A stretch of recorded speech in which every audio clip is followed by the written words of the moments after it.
आज से 4-5 साल पहले जो कोरोना वायरस ने तबाही मचाई थी, क्या वही तबाही दोबारा आने वाली है? क्या वही लॉकडाउन दोबारा आने वाला है? क्या भारत की जनता दोबारा घरों में कैद होने वाली है? क्या फिर 2020 की तरह बच्चों के बोर्ड के एग्जाम, जो 10th 12th के बोर्ड के एग्जाम हैं, वो टलने जा रहे हैं? क्योंकि चीन में एक वायरस एचएमपीवी कहर मचा रहा है और हालात ऐसे हो चुके हैं कि चीन में अस्पतालों में पैर रखने की जगह नहीं है। दूसरी बात, शमशान घाट भरे पड़े हैं चाइना में, और चाइना पूरे विश्व से यह सब छिपा रहा है, किसी को पता नहीं रहा और मीडिया तक को नहीं पता चल पा रहा है। तो आम जनता को क्या पता चलेगा? After corona virus, mysterious virus HMPV और human metapneumovirus reported in China, चीन से कोविड-19 जैसा एक और स्वास्थ्य संकट पैदा होता दिख रहा है। नाम है HMPV. HMPV HMPV virus HMPV virus HMPV Gujarat में एचएमपीवी वायरस का नया केस मिला है। HMPV cases is there a covid like scare again in China and India. क्या लॉकडाउन फिर से लगने वाला है? तो इन सब मुद्दों पर आपके सामने चीजों को स्पष्ट करने जा रहे हूं।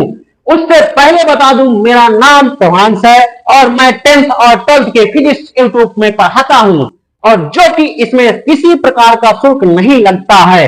बोर्ड एग्जाम में आने वाले सभी प्रकार के प्रश्नों की प्रैक्टिस भी करवाई जाती है। तो अगर आप में से या आपके परिवार में से कोई बच्चा 9th 10th 12th क्लास में हो, तो उनको बताइएगा कि एक छोटा सा चैनल प्रभांश क्लासेज में आपकी पूरी तैयारी होती है। इस चैनल का उद्देश्य पैसे कमाना नहीं है, बच्चों का कल्याण करना है। ये मेरा एक छोटा सा परिचय था।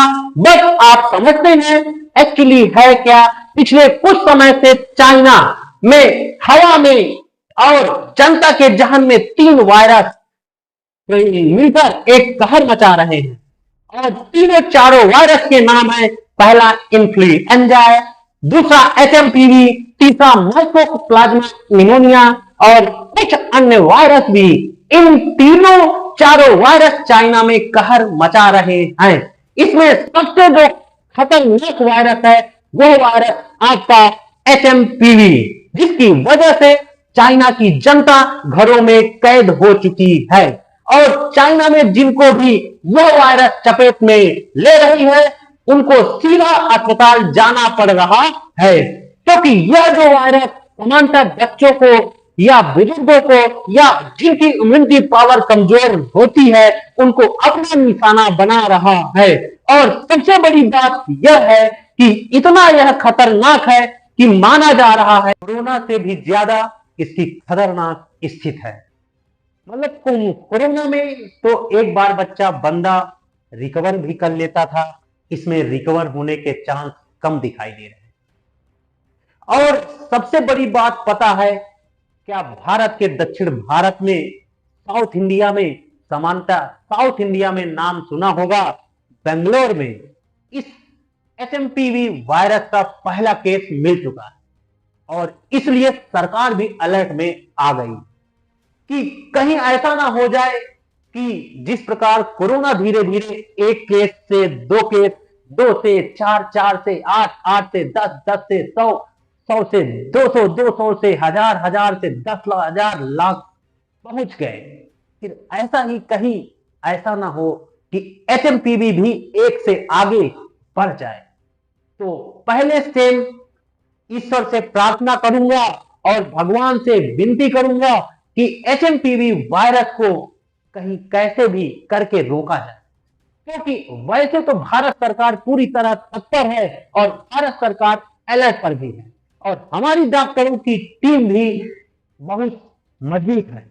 तो यह वायरस कहर नहीं मचा पाएगा, लेकिन प्रश्न उठ रहा है कि क्या इस वायरस की वजह से बोर्ड एग्जाम टलेंगे या नहीं। तो मैं आपको समानता बताऊं, यहां दो स्थितियां होंगी। पहला, अगर यह वायरस ज्यादा लपेटे में आता है तो सरकार इन्हें टालने पर विचार कर सकती है, लेकिन इसकी संभावना बहुत कम है। लेकिन यह वायरस को अभी शुरुआती अवस्था में, चूंकि अभी शुरुआती अवस्था है, इससे कंट्रोल किया जा रहा है और समांतर कंट्रोल हो जाना चाहिए। और अगर हो गया तो भारत का जनमानस सामान्य तरह रहेगा और जैसे अभी रह रहा है। मैं आप सभी से यही कहूंगा, इसमें किसी को घबराने की जरूरत नहीं है। आप अपने स्थान पर, अपने काम पर अपना ध्यान लगाएं, अपना मन से पढ़ाई करें, अपनी पढ़ाई पर ध्यान दें। जो बच्चे 10th और बोर्ड के बच्चे हैं वो पढ़ाई करें, अपनी पढ़ाई पर ध्यान दें, बोर्ड के एग्जाम पर ध्यान दें।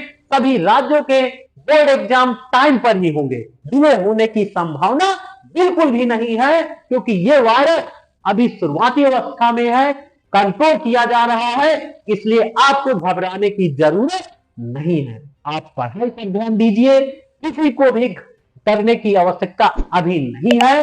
बस हाँ, थोड़ा सा खतरनाक स्थिति इसलिए है क्योंकि यह पहला केस इंडिया में मिल गया है। बस हाँ, हम इसे कंट्रोल करेंगे, हमारी डॉक्टरों की टीम और सरकार इस पर लगी हुई है। आप निश्चिंत रहें, सुरक्षित रहें, सेफ रहें। जल्द मिलता हूं, तब तक के लिए आप सभी को बहुत सारा प्यार।